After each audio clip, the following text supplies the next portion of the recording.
Hello student, welcome to Dobhal tutorial. आज हम पढ़ने वाले हैं क्लास 8 संस्कृत दीपमणिका बुक से लेसन 4। लेसन नेम है सुवचनानी। सुवचनानी मीन सुंदर वचन, ऐसे वचन जो मधुभाषी हों, जिनको सुनने में जो अच्छे लगते हैं और जिनसे हम कुछ शिक्षा प्राप्त करते हैं, और उन जो वहाँ पर शिक्षा जो दी जाती है उनको अगर हम अपने जीवन में अनुसरण करें, उनका अनुसरण करें, तो हम बहुत तरह से लाभान्वित हो सकते हैं, जिनसे हमें लाभ प्राप्त होता है। ओके स्टूडेंट, यहाँ पर आपको कुछ श्लोक दिए हुए हैं, उन श्लोकों का अर्थ मैं यहाँ पर आपको समझाऊंगी, और इस लेसन के आखिर में जो भी क्वेश्चन आंसर है, जो एक्सरसाइज है, वो भी मैं आपको यहाँ पर एक्सप्लेन करूंगी। तो चलिए स्टार्ट करते हैं इस चैप्टर को। यहाँ पर आपका जो फर्स्ट श्लोक जो आपको दिया हुआ है, सुखार्थिनः कुतो विद्या, विद्यार्थिनः कुतो सुखम, सुखार्थी वा त्यजेत विद्याम, विद्यार्थी वा त्यजेत सुखम। देखो क्या बोला गया है, सुखार्थिनः, सुखार्थी। सुखार्थी किसको बोलेंगे हम? जो सुख की अभिलाषा रखता है, जो सुख को चाहता है, सुख को चाहने वाला, जो चाहता है कि उसका जीवन सुखमय हो। अब देखिए यहाँ पर हर कोई चाहता है कि जीवन सुखमय हो, हम भी तो चाहते हैं ना कि हमारा जीवन जो है सुखमय जीवन यापन हम करें। बट यहाँ पर जो बात की जा रही है वो किसकी? विद्यार्थी की, स्टूडेंट की। तो जैसे अभी आप बाल्यावस्था में, तो अभी आप अपनी पढ़ाई कर रहे हैं, अपनी स्टडी कर रहे हैं, अपना ज्ञान प्राप्ति कर रहे हैं, तो इस टाइम पर आपको जो है क्या करना चाहिए? सुख की ज्यादा इच्छा नहीं करनी चाहिए। तो बोला गया कि सुखार्थिनः कुतो विद्या, जो सुखार्थी हैं यानी कि जो सुख को चाहने वाले हैं, उनको विद्या कहाँ, उनको विद्या कैसे प्राप्त होगी, कहाँ प्राप्त होगी, क्यों? विद्यार्थिनः कुतो सुखम। और जो विद्यार्थी हैं, जो स्टूडेंट हैं, उनको सुख कहाँ? अब ऐसा क्यों बोला गया है? देखो हम लोगों में, हमारे शास्त्रों में ये बोला गया है कि विद्यार्थियों के 5 लक्षण बताए गए हैं। जो पढ़ाई करने वाले जो बच्चे हैं ना, जो स्टूडेंट हैं, तो उनके 5 लक्षण बताए गए हैं। और वो 5 लक्षण क्या है, मैं आपको श्लोक के माध्यम से इसे बता रही हूँ। देखो, काकचेष्टा वको ध्यानम, स्वान निंद्रा तथैव च, अल्पहारी गृह त्यागी विद्यार्थी पंचलक्षणम। तो विद्यार्थी के 5 लक्षण बताए गए, और वो क्या है? सबसे पहला है काक चेष्टा, मतलब कौवे की तरह चेष्टा। अब यहाँ पर ऐसे क्यों बोला गया कौवे की तरह चेष्टा? आप सबने थर्स्टी क्रो की स्टोरी जो है वो पढ़ी हुई है। तो उसमें कौवा क्या करता है? पानी पीने के लिए उस घड़े में, जहाँ पर पानी का लेवल बहुत कम था, उसमें कंकड़ पत्थर डालकर उस लेवल को ऊपर लाता है और फिर पानी पीता है। तो देखो प्रयास, देखो एक छोटे से पक्षी ने कितना प्रयास किया कि उसको पानी पीना था, तो उसने कुछ भी करके उसमें कंकड़ पत्थर भर के पानी को जो है ऊपर लाया और फिर पानी पिया। तो ऐसे ही एक विद्यार्थी को, एक स्टूडेंट को, अगर ऐसे ही प्रयास वो करे, ऐसे ही प्रयास से वो सफल हो सकता है। इतना प्रयास उसको करना चाहिए। जैसे कई बार होता है कि आपको कोई लेसन नहीं समझ आ रहा है, या कोई चीज़ आपको समझ में नहीं आई, तो बार बार अगर आप उसको रिवीजन करेंगे, रिवाइज करेंगे, तो आपका वो जो प्रॉब्लम है वो सॉल्व हो जाएगी, है ना, समाधान आपको मिल जाएगा। तो इसीलिए यहाँ पर ऐसा बोला गया। दूसरा, वको ध्यानम। वको ध्यानम मीन्स बगुले का ध्यान। बगुला कैसा होता है? जैसे आप देखते हैं, अगर कभी आप जैसे नदी किनारे घूमने जाएं या वहां पर जाकर देखें, तालाब या नदी के किनारे बगुला एक टांग पर खड़ा रहता है मछली के इंतजार में, और जैसे वो मछली उसके पैरों के पास आती है, उसको फटाक से अपने मुंह में रखकर उसे खा लेता है। तो ऐसा ध्यान, ऐसा कंसंट्रेशन आपका होना चाहिए, ऐसा कंसंट्रेशन होना चाहिए पढ़ाई में कि आपके अगल बगल कोई कुछ भी बात करता रहे, आपका ध्यान सिर्फ और सिर्फ आपकी पढ़ाई में होना चाहिए। तीसरा लक्षण बताया गया है स्वान निंद्रा। स्वान मीन्स डॉगी। डॉगी की तरह कच्ची नींद। डॉगी की नींद हमें, आपने देखा होगा, बहुत ही कच्ची होती है। अगर आप देखोगे, जैसे डॉगी कहीं पर सोया हुआ है और आपने हल्की सी भी आहट वहां पर करी, तो डॉगी जो एकदम से चौकन्ना हो जाता है, एकदम से इधर देखने लग जाता है। तो ऐसी नींद स्टूडेंट की होनी चाहिए, ऐसे विद्यार्थी की नींद होनी चाहिए। थोड़ी सी आहट पर, जरा सी आहट पर उसकी नींद एकदम से खुल जाए। कई बार होता है ना कि बच्चे का एग्जाम है या कुछ है और बच्चा सोता रह गया, तो इस तरह से नींद नहीं होनी चाहिए। चौथा क्या लक्षण बताया कि अल्पहारी, खाने को कम खाना चाहिए। अब ये देखो, आप एक एग्जाम्पल लीजिए। जैसे कई बार क्या होता है, बच्चा भरपेट खाना खा लेता है और आपको एग्जाम की तैयारी करनी है, कल आपका एग्जाम है और आपको रिवाइज करना है, तो आपको तो नींद आ जाएगी एकदम से। तो इसीलिए बोला गया कि कम खाना खाओ। अब ये भी नहीं है कि भूखे रह जाओ, बट बैलेंस बनाकर। उसके बाद है नेक्स्ट, गृह त्यागी। अब गृह त्यागी मीन्स घर को त्याग करने वाला, घर का त्याग करने वाला। तो कई बच्चे हैं, जैसे किसी कंपटीशन में अगर उनका जैसे सिलेक्शन हो जाता है, या किसी कहीं पर जैसे कोई एग्जाम क्लियर कर लेते हैं और कहीं पर दूर जाना है घर से, तो इस तरह का भी होना चाहिए बच्चे को, घर से दूर जाने पर उसको कोई दुख ना हो, उतना दुख वो ना प्रकट करे, उतना दुख ना मनाए। तो इस तरह से विद्यार्थी के 5 लक्षण बताए गए। अल्पहारी गृह त्यागी विद्यार्थी पंचलक्षणम। ये विद्यार्थी के 5 लक्षण है। क्या क्या है? एक तो कौवे की तरह चेष्टा, दूसरा बगुले का ध्यान, तीसरा स्वान की तरह निद्रा, चौथा कम खाने वाला, अल्पाहारी और फिर लास्ट आपका गृह त्यागी। तो ये 5 लक्षण बताए गए। अब सोचिए जरा, अगर कोई इन 5 लक्षणों को अपने लाइफ में फॉलो करता हो, अनुसरण करता हो इनका, तो क्या उस बच्चे को, उस स्टूडेंट को, उस विद्यार्थी को सुख की प्राप्ति होगी? नहीं ना, उसको अपने सारे सुख त्यागने पड़ेंगे। तो इसलिए यहाँ पर ऐसा बोला गया है। सुखार्थी व त्यजेत विद्याम, और जो सुखार्थी हैं वो अपने विद्या को त्याग दें। जो सुख को चाहने वाले हैं वो विद्या को प्राप्त करना छोड़ दें, उनको मिल ही नहीं सकती विद्या। और फिर क्या बोला गया? विद्यार्थी व त्यजेत सुखम, जो विद्यार्थी हैं, जिनको विद्या प्राप्त करनी है, जिनको अपनी स्टडी करनी है, वो क्या करें? सुखों को त्याग दें, सुखों को छोड़ दें। देखिए बच्चों, अभी जो आपकी जैसे एज है, तो इस एज पर अगर आप थोड़ी सी मेहनत करेंगे तो आपका क्या होगा? भविष्य उज्जवल होगा, ब्राइट फ्यूचर आपका होगा ना। और अगर इस टाइम पर पढ़ाई पर ध्यान नहीं दिया तो आपको क्या होगा? थोड़ी सी परेशानी हो जाएगी। तो इसीलिए यहाँ पर इस तरह से बोला गया। ओके, तो देखिए नेक्स्ट श्लोक, गौरवं प्राप्यते दानात् न तो वित्तस्य संचयात् स्थितिः उच्चैः पयोदानां पयोधीनां अधः स्थिति। अब देखो यहाँ पर क्या बोला गया कि दान देने से गौरव की प्राप्ति होती है। अब गौरव मीन्स मान, सम्मान, यश, कीर्ति। क्यों बोला गया ऐसे? कि देखो, दानियों में जब हम दान की बात करते हैं, दान देने की, तो सबसे पहला नाम किसका आता है? महावीर कर्ण का। कर्ण का आपने जो है महाभारत कथा में सुना हुआ है। तो कर्ण सबसे बड़े दानी थे, जिन्होंने अपना कवच कुंडल ही दान में दे दिया था। तो इसीलिए यहाँ पर भी बोला गया कि दान देने से आपके यश में, कीर्ति में, मान सम्मान में हमेशा वृद्धि होती है, ना कि धन को इकट्ठा करने से। क्या बोला गया? न तो वित्तस्य संचयात्, ना कि धन को इकट्ठा करने से। आपके पास बहुत सारा धन है, बहुत सारा रुपया पैसा है, और आपके दरवाजे पर कोई जो है भिक्षा मांगने आया और आपने उसको ऐसे ही भगा दिया कि मेरे पास कुछ नहीं है देने के लिए, तो क्या उसकी मान सम्मान में वृद्धि होगी जो इस तरह से काम करेगा? नहीं ना। किसकी होगी? जो दान देगा उसकी जो है ख्याति, यश, कीर्ति चारों तरफ फैलती है। ठीक ऐसे ही जैसे स्थिति ही उच्च है पयोदानाम, पयोदानाम मीन्स बादलों के लिए बोला गया। बादल, जैसे बादलों की स्थिति ऊंची होती है, और किससे ऊंची होती है? पयोधीनाम अधः स्थिति। पयोधीनाम मीन्स सागर। तो यहाँ पर बोला गया है कि जैसे सागर से बादलों का स्थान ऊंचा होता है। अब यहाँ पर ऐसे एग्जाम्पल क्यों दिया गया? बादल के पास जो भी, देखो बादलों में क्या होता है? पानी, और वो पूरा पानी अपने अंदर जितना भी होता है सब क्या कर देते हैं? दान में दे देते हैं। किसको? पृथ्वी को। बारिश कर देते हैं ना, और उस बारिश से जो है नवजीवन का निर्माण होता है, नए नए पौधे उगते हैं, है ना। तो इसीलिए, और जो रत्न रूपी सागर है, तो रत्न रूपी सागर क्या है? दान नहीं देता, बल्कि उसमें से हम जो भी चीजें होती हैं सागर में से जो निकलती हैं, हम निकालते हैं ना, उनको इंसान अपने यूज में लाता है, वो तो दान में नहीं देता है। तो इसीलिए अगर बादल जैसे हमें सब चीजें दान में दे रहे हैं, जितना भी उसके अंदर है, जो भी उसके अंदर था उसने सारा न्यौछावर कर दिया, सब दान में दे दिया, तो उनका स्थान जो है ऊपर है और रत्न रूपी सागर का स्थान नीचे है। ओके, नेक्स्ट देखिए, दुर्जनः सज्जनः भूयात् सज्जनः शांतिम आपनुयात् शांतः मुच्चेत वंदनेभ्यः मुक्तः च अन्यान् विमोचेत। अब देखो यहाँ पर क्या बोला गया? जो दुष्ट प्रवृत्ति के लोग हैं, जो दुर्जन लोग हैं, वो क्या बने? सज्जन बने। सज्जनः, और जो सज्जन लोग हैं वो क्या करें? वो शांति को प्रदान करें, यानी कि शांत मन से जो है उनको मन की शांति मिले, उनको उनका मन शांत हो जाए। शांतः, देखो शांतः मुच्चेत बंधनेभ्यः, और जो शांत लोग हैं वो बंधनों से छूट जाएं, वो बंधनों से मुक्त हो जाएं। ओके, और फिर क्या बोला गया? मुक्तः च अन्यान् विमोचयेत्, और जो मुक्त लोग हैं, जो अब मुक्त मीन्स जो जीवन मरण के बंधन से मुक्त हो जाते हैं, जो अपनी लाइफ में मुक्ति प्राप्त करते हैं, तो वो जो ऐसे लोग हैं जो जैसे आपके जैसे सन्यासी होते हैं, है ना, तो वो ऐसे लोग जो अपने जीवन में इन सब बंधनों से मुक्त हो जाते हैं। तो जो मुक्त व्यक्ति हैं वो दूसरों का जो है पथ प्रदर्शन करें, दूसरों को मुक्ति के मार्ग पर ले जाएं। ओके, अब देखिए नेक्स्ट श्लोक,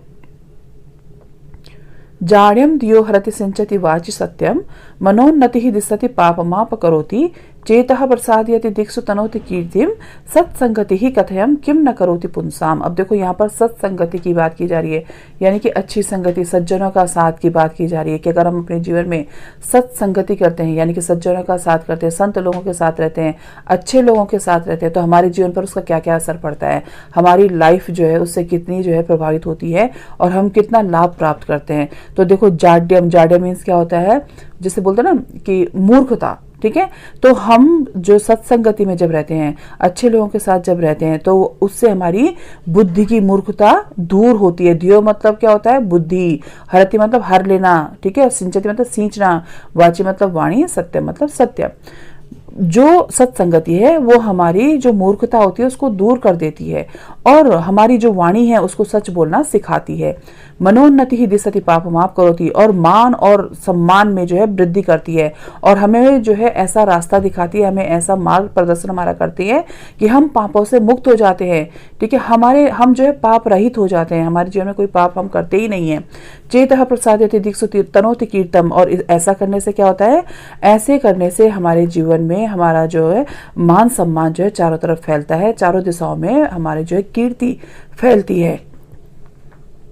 सत्संगति कथयम किम न करोति पुंसाम। अब यहाँ पर आपको पूछा गया, देखो कि कहो, बताओ, अच्छी संगति, अगर हम अच्छे लोगों का साथ करते हैं तो हम जो है अच्छे लोगों के साथ रहने से मनुष्यों का क्या क्या भला नहीं करती है सत्संगति। तो यहाँ पर क्वेश्चन पूछा गया है कि कहो अच्छी संगति यानी कि सत्संगति क्या क्या भला नहीं करती इंसानों का। नेक्स्ट श्लोक देखिए। सर्पः पिबन्ति पवनः न च दुर्बलास्ते, शुष्कः तृणः वनगजः बलिना भवन्ति, कंदः फलः मुनिवरः अक्षेपयन्ति कालम, संतोष एव पुरुषस्य परम निधानम। अब देखो क्या बोला गया कि जिस तरह से सांप हवा पीते हैं फिर भी वो कमजोर नहीं होते, फिर भी दुर्बल नहीं होते, और ठीक इसी तरह से जैसे वन में रहने वाला जो हाथी है वो क्या खाता है, सूखी घास खाता है। देखो शुष्क है मतलब सूखी, तृण है मतलब जो तिनका होता है, जो सूखी घास। तो वन गजा, वन में रहने वाला जो हाथी है कितना विशाल होता है, और उसका जो विशाल शरीर है, जो इतना बड़ा शरीर है, इतना बड़ा बलवान है, वो सूखी घास खाने से है। तो यहाँ पर क्या बोला गया है कि उसको ऐसे तरह तरह के व्यंजन नहीं मिलते हैं, तरह तरह के व्यंजन उसको नहीं मिलते, सूखी घास खा रहा है लेकिन फिर भी अपने जीवन में क्या है, खुश है। कंदः फल मुनिवरः क्षेपयन्ति कालम, और ठीक उसी तरह से ऋषि मुनि जो है कंदमूल फल खाकर वन में जो है रहकर भी अपना जीवन यापन करते हैं, जीवन व्यतीत करते हैं और सुखी रहते हैं। तो क्यों? क्योंकि वो अपनी लाइफ में क्या होते हैं, जो है सेटिस्फाइड होते हैं, संतोषी होते हैं, उनको अपनी लाइफ में क्या होता है, सेटिस्फैक्शन होता है। तो यहाँ पर भी यही बोला गया है कि जो संतोष एवं पुरुषस्य परम निधानम, क्या बोला गया है कि क्योंकि जो संतोष है, जो आपका सेटिस्फैक्शन है, वही मनुष्य का सबसे बड़ा धन होता है। अब देखिए जैसे हम लोग हैं, कोई भी है इंसान जो होता है वो कभी भी खुश नहीं रहता है। क्यों नहीं रहता है? क्योंकि उसको जितना उसके पास होता है उसमें संतोष नहीं होता है, बल्कि उसे और चाहिए होता है ना। जैसे बच्चों का भी होता है कि अगर किसी दोस्त के पास कुछ है तो वही चाहिए होता है कि हमारे पास तो नहीं है। आप उसके मम्मी पापा कितने अच्छे, उनको ये चीज़ें दिला रहे हैं, हमारे मम्मी पापा ने तो हमें नहीं दिलाया। तो बच्चों ऐसा है, जो आपके पास जितना होता है ना उसमें सेटिस्फाई होना चाहिए, उसी में हमें क्या करना चाहिए, संतोष करना चाहिए। और यहाँ पर इसमें भी यही बोला गया है कि इन लोगों को, जैसे आपका यहाँ पर एग्जाम्पल दिया है एलिफेंट का, हाथी का और सांप का, तो ये लोग जंगल में रह रहे हैं, आपका सांप जो है या फिर हाथी है सूखी घास खाकर भी खुश है। मुनि, ऋषि मुनि जो है वो सूखे कंदमूल फल खाकर अपना जीवन व्यतीत कर रहे हैं, सुखी हैं, उनके जीवन में कोई संकट नहीं है, कोई जो है विघ्न नहीं है, मुसीबत नहीं है, और फिर भी क्या है, वो खुश हैं। और आपके पास इतनी सारी सुख सुविधाएं होने के बाद भी हम कंप्लेंट करते रहते हैं, है ना। तो इस तरह से नहीं होना चाहिए, संतोष ही सबसे बड़ा धन होता है। नेक्स्ट देखिए, प्रारभ्यते न खलु विघ्न भयेन नीचः, प्रारभ्य विघ्न विहितः विरमन्ति मध्यः, विघ्नः पुनः पुनरपि प्रतिहन्यमानः, प्रारब्धमुत्तम जनाः न परित्यज्यन्ति ही। अब देखो क्या बोला गया है, यहाँ पर बोला गया है कि कुछ लोग ऐसे होते हैं। अब देखो यहाँ पर जो वर्ड यूज किया गया ना, वो बोला गया नीच। तो नीच व्यक्ति या कुछ ऐसे लोग क्या करते हैं कि मुसीबतों के डर से किसी काम को स्टार्ट ही नहीं करते। अगर उनको पता लगता है कि इस काम में बहुत मेहनत लगेगी तो उसको स्टार्ट ही नहीं करेंगे कि अरे भाई मेरे बस की तो है ही नहीं, मैं कैसे कर पाऊंगा, बहुत मेहनत लगेगी, छोड़ो रहने दो इस काम को। और कुछ ऐसे लोग होते हैं जो काम तो स्टार्ट कर लेते हैं। कुछ लोगों का स्वभाव ऐसा होता है, काम तो स्टार्ट कर लेते हैं बट मुसीबतों के आने से उस काम को वहीं पर रोक देते हैं, उसे वहीं पर छोड़ देते हैं कि नहीं चलो कोई बात नहीं, दूसरा काम हो जाएगा, इसको रहने दो, इसमें बहुत मेहनत है। और कुछ ऐसे होते हैं जो संत लोग होते हैं, जो सज्जन लोग होते हैं, वो क्या करते हैं, विघ्न है पुनः पुनरपि प्रतिहन्यमानः, वो क्या करते हैं, देखो कि मुसीबतों के आने से, बार बार उन मुसीबत की वजह से उनको बार बार रोके जाने पर भी वो जिस काम को स्टार्ट कर देते हैं उसको खत्म करके ही मानते हैं। मुसीबतों के डर से जो है बार बार रोके जाने पर भी जो अच्छे लोग हैं वो आरंभ किए हुए कार्य को, प्रारंभ किए हुए कार्य को, स्टार्ट किए हुए कार्य को नहीं छोड़ते हैं, तभी दम लेते हैं जब वो काम वो समाप्त कर देते हैं, जब उस काम को खत्म कर देते हैं। तो देखो बच्चों, यहाँ पर इन श्लोकों में कितनी अच्छी शिक्षा आपको दी गई है कि आपको किस तरह का जीवन आपका होना चाहिए, क्या क्या चीज़ें आपको अपनी लाइफ में फॉलो करनी चाहिए, जिससे कि एक जीवन जो है आपका सुखमय व्यतीत आप कर सको, अपने जीवन को सुखमय बना सको। ओके बच्चों, तो चलिए अब देखिए इसके क्वेश्चन आंसर्स देख लेते हैं। आपका यहाँ पर चैप्टर कंप्लीट हो चुका है। देखिए बच्चों, यहाँ पर अभ्यास कार्य आपका स्टार्ट हो गया है। संप्रति लेखनी से फर्स्ट क्वेश्चन है आपका, मंजुषायाः एक पदेन उत्तरत। तो यहाँ पर आपको वन वर्ड आंसर करना है। तो यहाँ पर आपको हेल्प बॉक्स भी दिया हुआ है। हेल्प बॉक्स में देखो, शांतः विद्याम शुष्कः तृणः गौरवम, यहाँ से आपने इन वर्ड्स को छांटकर जो उत्तर है वो लिखना है। तो सबसे पहले क्वेश्चन आपको प्रश्न जो है पूछा गया है, सुखार्थी। देखो, सुखार्थी किम त्यजेत, क्या छोड़ना चाहिए सुखार्थी को? तो क्या बोला गया, किसका त्याग करे? विद्याम, विद्या का। वंधनेभ्यः कामुञ्चेत, तो क्या होगा? शांतः, शांतः। दानात् किम प्राप्यते? गौरवम। वनगजः कैवलिना भवन्ति, शुष्कः तृणे। नेक्स्ट देखिए, पूर्ण वाक्य उत्तर। तो यहाँ पर पूर्ण वाक्य में उत्तर देना है। फर्स्ट पूछा गया है, सत्संगति ही जनानाम किम किम करोति। तो ये आपको श्लोक में से ही लिखना है, सत्संगति ही जाड्यम दियो हरति वाचि सत्यम सिंचति पापम च आप करोति। ठीक है, च आप करोति। नेक्स्ट है, पयोदानाम स्थिति कीदृशं भवति? पयोदानाम स्थिति ही उच्चः भवति। नेक्स्ट है, सज्जनः किम आपनुयात्? सज्जनः शांतिम आपनुयात्। नीचे है, केन न प्रारब्धे? नीचे विघ्न भये न प्रारभ्यते। ठीक है, तो यहाँ पर अब देखिए नेक्स्ट क्वेश्चन, मंजुषायाः उचितम पदम चित्वा रिक्त स्थानानि पूरयत। तो यहाँ पर रिक्त स्थानों की पूर्ति करनी है आपने। फर्स्ट है, दानात् गौरवम प्राप्यते न तो वित्तस्य संचय। तो यहाँ पर क्या आएगा? वित्तस्य। नेक्स्ट है आपका, सत्संगति कीर्तिम दिक्षु तनोति। नेक्स्ट है आपका, मुनिवरः कंदः फलः कालम अक्षपयन्ति। देखो क्या है, पुरुषस्य परम निधानम संतोषः एव भवति। तो ये इस तरह से। नेक्स्ट क्वेश्चन आपका, तृतीय से चतुर्थ से च श्लोकयोः अन्वयः संचिकायः कुरु। देखो अन्वय करना है यहाँ पर। तो यहाँ पर फोर्थ वाला जो श्लोक है वो बड़ा श्लोक है, तो यहाँ पर मैंने वो लिखा हुआ है। यहाँ पर थोड़ा सा चेंजेस है। देखो, अन्वय मतलब सरल भाषा में लिखना। तो देखो यहाँ पर क्या हो जाएगा, सत्संगति है श्लोकः धिया जाड्यम हरति वाचि सत्यम सिंचति मानम उन्नति च दिशति पापम च आप करोति अपाकरोति चेतः प्रसादयति कीर्तिम दिक्षु तनोति कथय सत्संगति पुंसा किम न करोति। तो ये इस तरह से लिखना है। और जो आपका थर्ड जो श्लोक है ना, उसमें कुछ चेंजेस ज्यादा नहीं है, तो उसको मैं आपको ऐसे समझा रही हूँ। जस्ट अ मिनट, मैं आपको यहाँ पर सिर्फ एक लाइन चेंज करनी है, वो मैं आपको बताती हूँ। देखो, ये जो थर्ड वाला जो है ना, ये ऐसे रहेगा, दुर्जनः सज्जनः भूयात् सज्जनः शांतिम आपनुयात्। और ये चेंज होगा। देखो, ये लाइन जो है ना, ये शांतः जो है ना, शांतः, तो मुच्चेत से पहले क्या आ जाएगा? वंदनेभ्य। शांतः वंदनेभ्य, और फिर आएगा आपका मुच्चेत। ये जो मुच्चेत है ना, वंदनेभ्य के पीछे चला जाएगा। तो क्या हो जाएगा? शांतः वंदनेभ्य मुच्चेत मुक्तः च अन्यान विमोचेत। बाकी कोई चेंज नहीं होगा इसमें। अन्वय में पूरा का पूरा श्लोक वहीं रहेगा। बस ये जो सेकंड लाइन है आपका, शांतः के बाद वंदनेभ्य हो जाएगा, और वंदनेभ्य के बाद मुच्चेत। ये जो मुच्चेत है ना, ये वंदनेभ्य के पीछे चला जाएगा यहाँ पर। बस ये अन्वय करना है यहाँ पर। बाकी सारा का सारा श्लोक है ऐसे रहेगा। ओके बच्चों, चलिए अब नेक्स्ट क्वेश्चन देखते हैं। बोधन से फर्स्ट क्वेश्चन आपका, यहाँ पर जो है क्या बोला गया है, निम्नलिखित वाक्यों को विधिलिंग लकार में परिवर्तित कीजिए। तो यहाँ पर जो है विधिलिंग लकार में प्रयोग कर जो है इनको परिवर्तित करना है, कन्वर्ट करना है। तो यहाँ पर कुछ अव्यय दिए हुए हैं, कुतः तु उच्चः अवधः पुनः। तो यहाँ पर ये जो अव्यय दिए हुए हैं इनको चेंज करना है आपने। नहीं सॉरी, यहाँ पर जो है आपका ये दूसरा है। यहाँ पर बोला गया है कि निम्नलिखितान अव्यय पदानाम स्ववाक्येषु प्रयोगम कुरु। तो यहाँ पर इन अव्ययों का प्रयोग करके आपको क्या करना है, इनको जो अव्यय है इनसे सेंटेंस बनाने, इनको सेंटेंसेस में यूज करना है, वाक्यों में प्रयोग करना है इनको। तो कुतः तु उच्चः अधः पुनः इनको यूज करना है। तो देखो मैंने यहाँ पर जो बनाए हुए हैं ये सेंटेंसेस, तो आप यहाँ से इनको नोट कर लीजिएगा। फर्स्ट है, गंगा कुतः उद्भवति, सह तो मम मित्रम अस्ति, पयोधानाम स्थिति ही उच्चः भवति। यहाँ पर देखो उच्चः आएगा ये, तो यहाँ पर विसर्ग लगा देना आप। ये जो उच्चः है ना, यहाँ पर विसर्ग आएगा। ओके, पयोधाना स्थिति उच्चः भवति, पर्वतस्य अधः नदी बहति, अहम पुनः इदम कार्यम करोमि। तो ये इस तरह से होगा। नेक्स्ट क्वेश्चन देखिए। अब यहाँ पर जो है ना विधिलिंग लकार में इनको चेंज करना है। जो पहले मैं बोल रही थी ना, वो ये वाला क्वेश्चन है। निम्नलिखित वाक्यों को जो है क्या करना है हमने, विधिलिंग लकार में इनको जो है परिवर्तित करना है। और विधिलिंग लकार में क्या करते हैं, चाहिए अर्थ, विधिलिंग लकार में क्या होता है, चाहिए अर्थ में जो भी हम सेंटेंसेस यूज करते हैं जहाँ पर, ठीक है, चाहिए अर्थ में इनका प्रयोग होता है विधिलिंग लकार का।